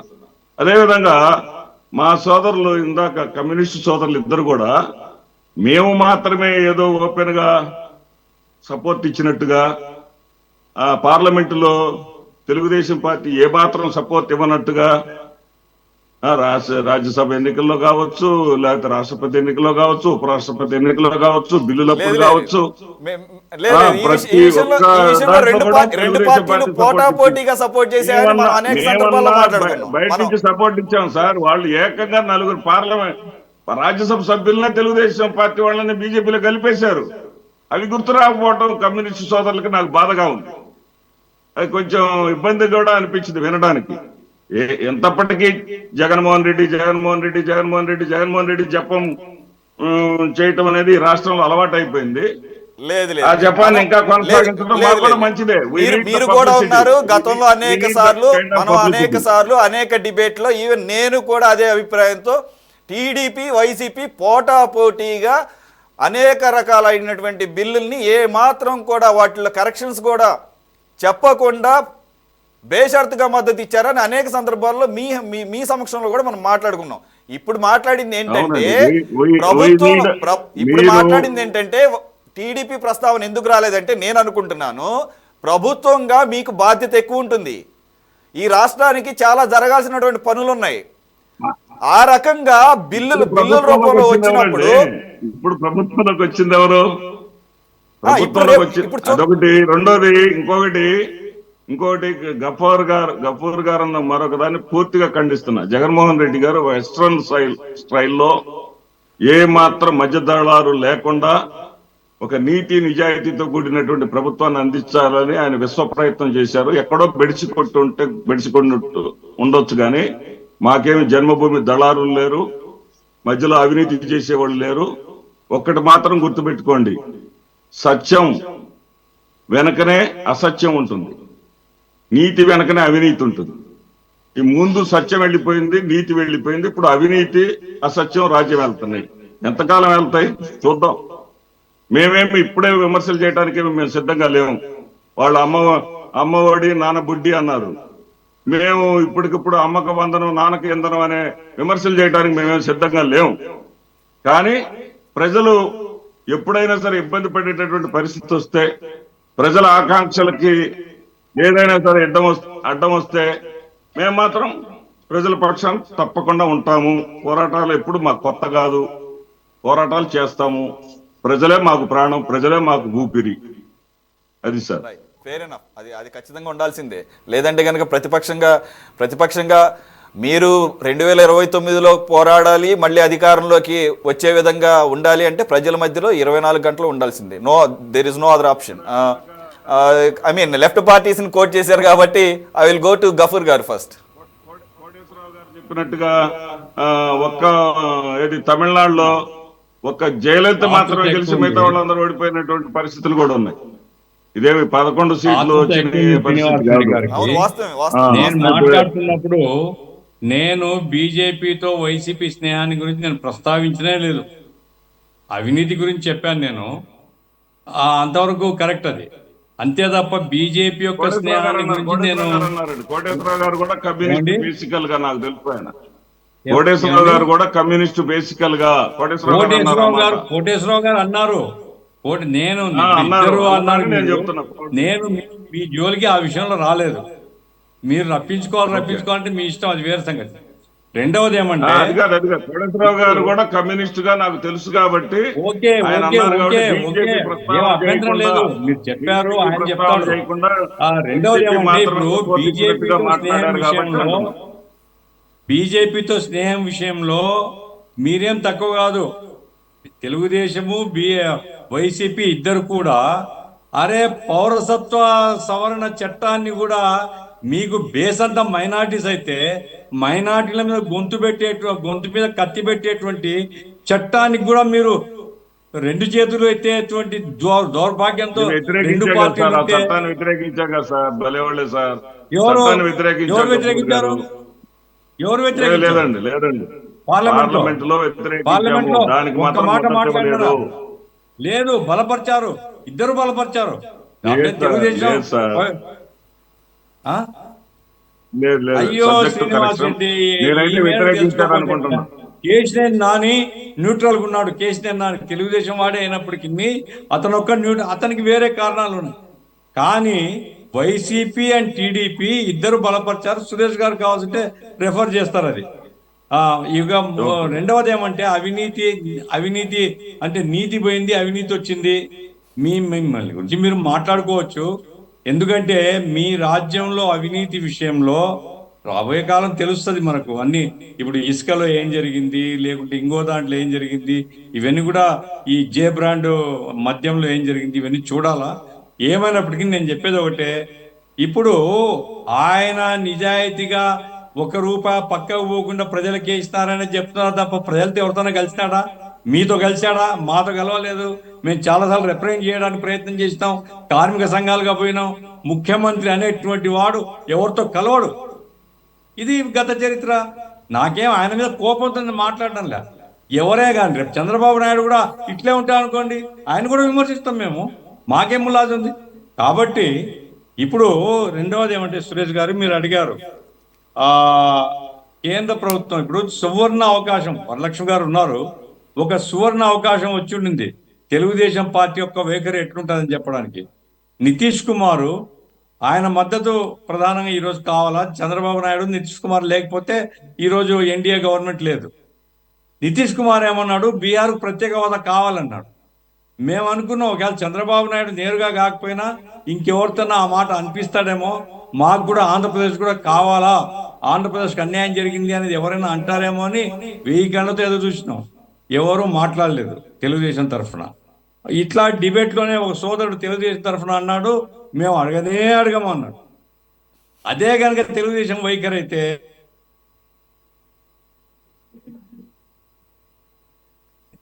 మీకు సపోర్ట్ చేశారో ఆ సపోర్ట్ బేస్ చెదిరిపోతుంది.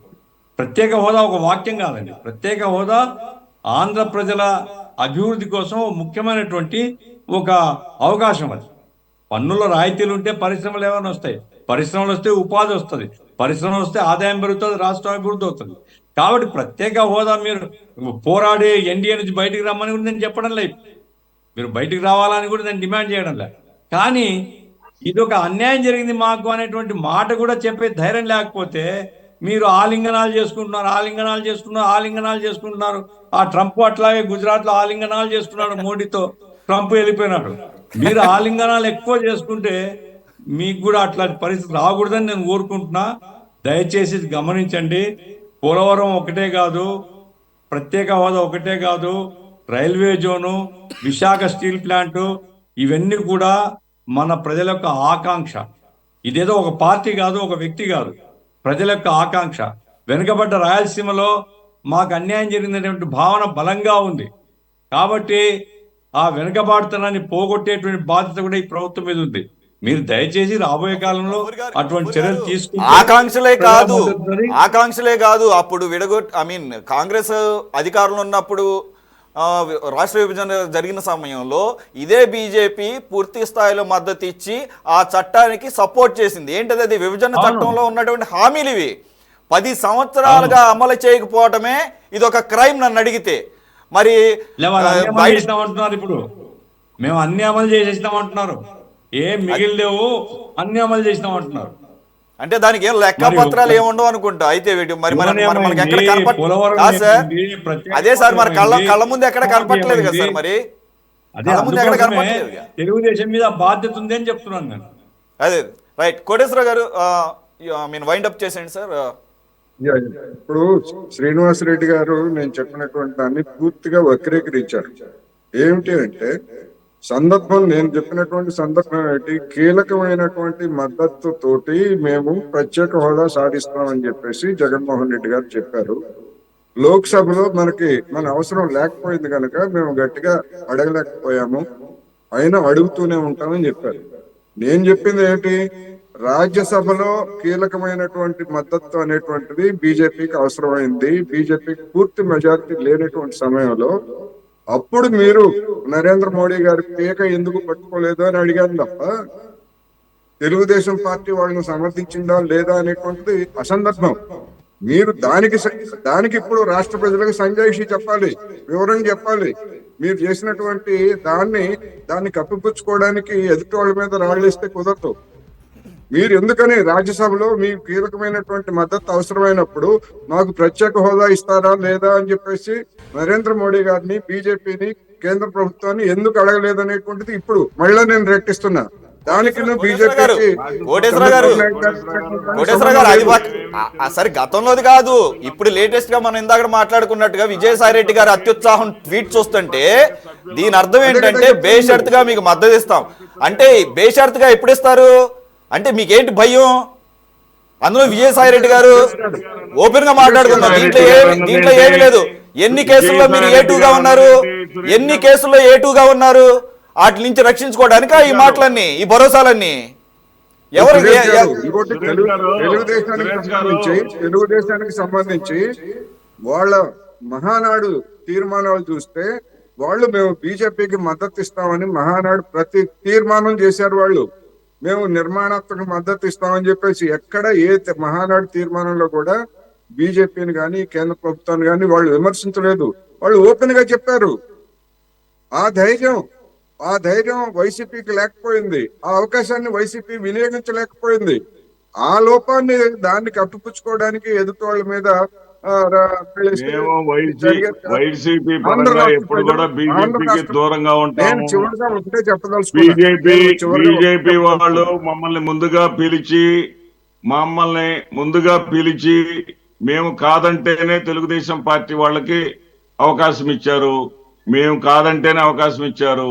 అది అందరికి మీకు తెలిసిన సత్యమే, అందరికి తెలిసినటువంటి విషయమే.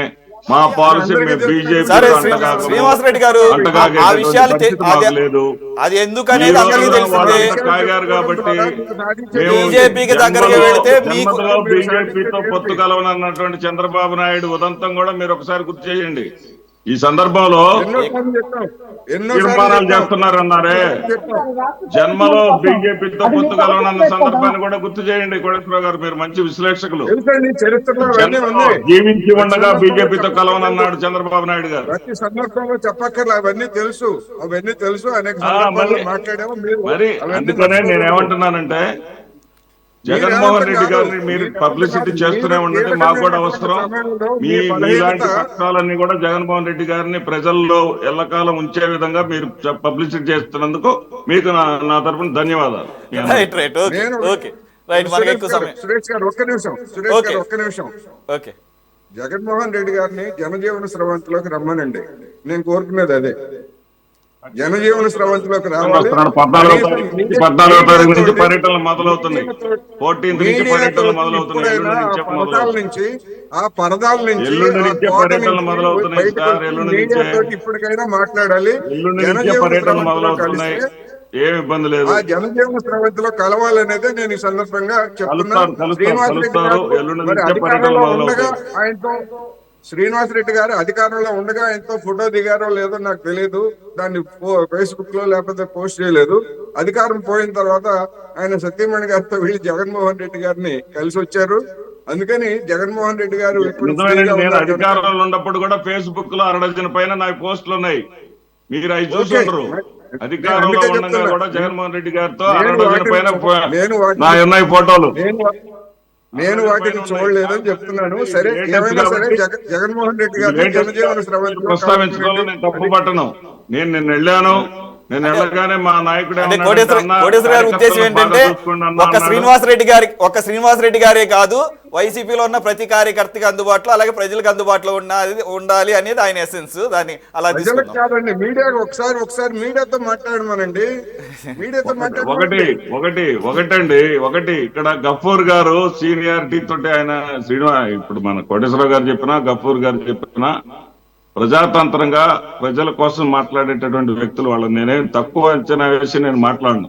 నేనేమంటున్నానంటే వాళ్ళు అనేది ఏంటంటే ప్రజల ముందుకు రమ్మని, ప్రజాస్రవంతిలో కలవమని చెప్పేసి ఇప్పుడు నిన్న లక్ష్మణ్ గారు, కడప జిల్లాకు చెందినటువంటి లక్ష్మణ్ గారు ఏమన్నారంటే, నేను రాజశేఖర్ రెడ్డి గారి వాహనంలో ఆయన ముఖ్యమంత్రిగా ఉన్నప్పుడు ఆయనతో కలిసి ప్రయాణం చేస్తూ నేను డిస్కస్ చేసేవాడిని. మీ జగన్మోహన్ రెడ్డి గారిని 5 ఏళ్లలో ఒక్కసారి కలవలేకపోయానని చెప్పాడు. ఇటువంటివి ఉన్నాయి ఈ లోపాలని నేను నిన్న వెళ్ళినప్పుడు కూడా ఆయన దగ్గర ప్రస్తావించాను. గఫూర్ అన్న గారు ఆయన దగ్గర ప్రస్తావించాను.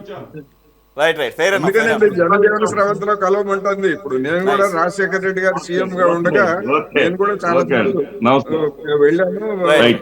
Okay, thank you very much Srinivas Reddy గారు, అలాగే కోటేశ్వరరావు గారు, గఫూర్ గారు, వరలక్ష్మి గారు. ఇది వాళ్ళ స్పెషల్ డిబేట్. మరో అంశంతో మళ్ళీ కలుద్దాం. Stay tune to city 24/7.